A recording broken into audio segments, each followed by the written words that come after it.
On vous propose pour les prochaines minutes un retour en arrière, si vous le voulez bien, comprendre un peu l'âme de certains quartiers de Montréal. Vous voyez des images actuelles de ce qu'il reste du cinéma Empress sur la rue Sherbrooke, dans Notre-Dame-de-Grâce. Il y a un projet pour revitaliser ce cinéma.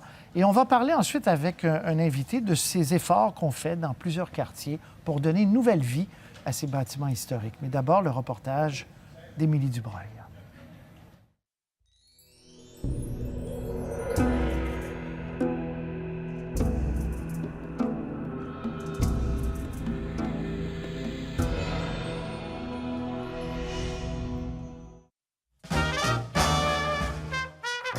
Les années 20, les années folles. Un peu partout en Amérique du Nord, on construit des cinémas d'atmosphère dans lesquels le public va voir des bulletins de nouvelles, des vaudevilles, du cinéma muet. Ces salles-là atmosphériques, ce qu'on voulait faire avec le public, ils se retrouvaient vraiment comme dans un lieu exotique. Ça faisait voyager, ça faisait partie de l'expérience. Des fois, je me demande si la salle le décor était pas plus important que le film.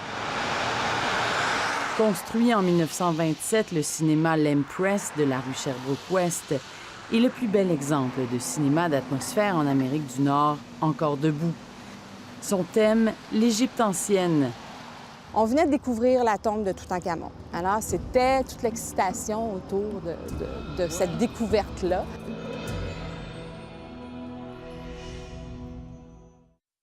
Ça fait des mois qu'Hélène Etier travaille d'arrache-pied pour que ces clôtures disparaissent et qu'on puisse revoir des films à l'Empress. Si tout va bien, il y aura ici 4 nouvelles salles de cinéma d'ici quelques mois. Allons-y. Allons-y. On se trouve dans ce qui était le lobby, l'entrée. Ça, c'est les portes d'entrée qui sont ici. Et ce qui sera l'entrée du futur cinéma NDG. Telle une archéologue amoureuse de ses découvertes, Hélène Etier a hâte de faire partager ses trésors oubliés avec le public et de restaurer l'Empress. Des statues, des jeunes filles égyptiennes qui versaient de l'eau. Moi, je le considère comme un trésor parce que c'était une pièce super importante dans la décoration originale du théâtre. C'était le fameux rideau. Ça faisait partie du décor de la cour égyptienne. Ici et là, des morceaux de costumes en lambeaux et des pièces d'un décor d'une comédie musicale d'un autre âge. Puis là, ils mettaient une fille. Oui, elle se là-dedans. balançait. Elle faisait partie du spectacle. Le projet de cinéma NDG est ambitieux, 12 millions de dollars. Si Québec y participe, la majorité du financement viendra d'investisseurs privés. Si tout fonctionne comme prévu, on pourra de nouveau projeter le rêve dans cette salle au riche passé. Ici Émilie Dubreuil, Radio-Canada, Montréal. Avec moi, Jean-François Leclerc, vous êtes directeur du Centre d'histoire de Montréal. Monsieur Leclerc, bonsoir. Bonsoir. Ça, c'est l'exemple de l'Empress sur la rue Sherbrooke-Ouest, donc à Notre-Dame-de-Grâce. On verra si ça va fonctionner, ce projet-là. Mais d'abord, revenons un peu en arrière. On aimait construire ces grandes et belles salles à Montréal. Pourquoi? Bien, écoutez, on est comme on disait dans le reportage, dans les années 10-20, on est vraiment dans le début du cinéma comme un art populaire extrêmement populaire.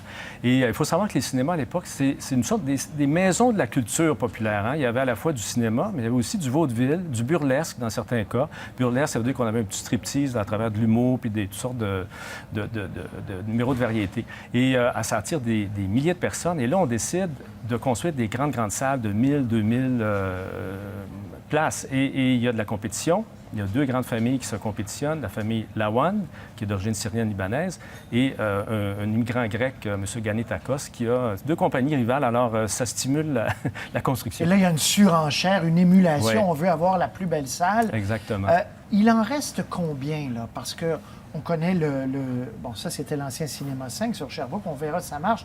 Il y a le Cinéma Outremont. Il n'y a plus de films, mais ça a été rouvert pour des spectacles. Rialto, Corona, le Château et Métoscope, combien? Bien, il en reste peut-être une dizaine. C'est sûr qu'il y en a certains qu'on ne remarque pas parce que c'est devenu, si je prends par exemple si je ne me trompe pas, sur Saint-Denis, un ancien cinéma qui est devenu Jean Coutu.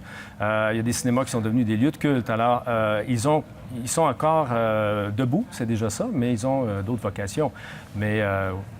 Et vous aimez l'histoire. Est-ce qu'il y a un avenir à ces salles-là? Est-ce que Mme Métier, qu'on voit dans le reportage, s'acharne pour une bonne cause? Est-ce qu'on peut trouver une autre vocation à ces salles-là? Bien, je pense que le défi de ces cinémas, c'est un peu comme le défi des églises. Hein? Ces cinémas, c'était un peu les temples de la culture populaire de l'époque, comme les grands magasins, les banques, c'est le même décor. Alors, je pense que, au fond, d'avoir réussi pendant des années de trouver d'autres vocations, et ça, c'est l'histoire de tous les cinémas. Hein? Sur Sainte-Catherine, il y avait une dizaine de cinémas du début du siècle. La plupart sont fermés aujourd'hui. Il y en a certains qui ont survécu pendant quelques années, entre autres parce que c'est devenu des cinémas de sexe. Alors, c'est un peu Cinéma ça. L'Amour. C'est ça. Alors, C'est le premier à Montréal. Cinéma L'Amour qui fonctionne C'est ça. encore, nous dit-on. Mais Cinéma L'Amour, oui, oui, donc, tout à fait. qu'on voit là à l'écran, c'est exceptionnel parce que c'est la première salle. Oui, et je pense que c'est ça, au fond, des bâtiments comme ça, le pire scénario, c'est l'abandon. Alors, si ces cinémas deviennent autre chose, alors peut-être qu'un jour, à une certaine époque, on va dire, bien, c'est important de rénover, comme ça se passe pour l'Impress.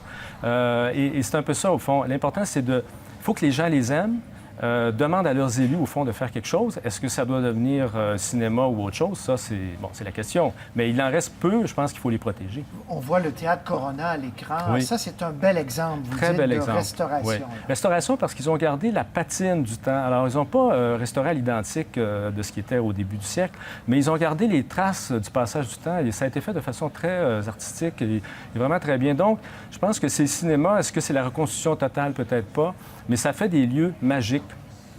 Je pense que c'est ça qu'on cherche au fond aujourd'hui encore. Hein? Les gens cherchent l'expérience. On construit des décors artificiels, on s'en va dans le virtuel. Bien, ces lieux-là, naturellement, ils créent une expérience et il suffit d'entrer dans ces lieux-là pour sentir la magie. Évidemment, on est au centre-ville, les modes ont changé, il y a des multiplexes en banlieue. Bon, il faut trouver des stratégies pour amener les gens dans ces lieux-là. Ça, c'est sûr que c'est tout un défi, comme ça l'a été à l'époque. Mais ça fait partie, en conclusion, M. Leclerc, de l'âme de Montréal.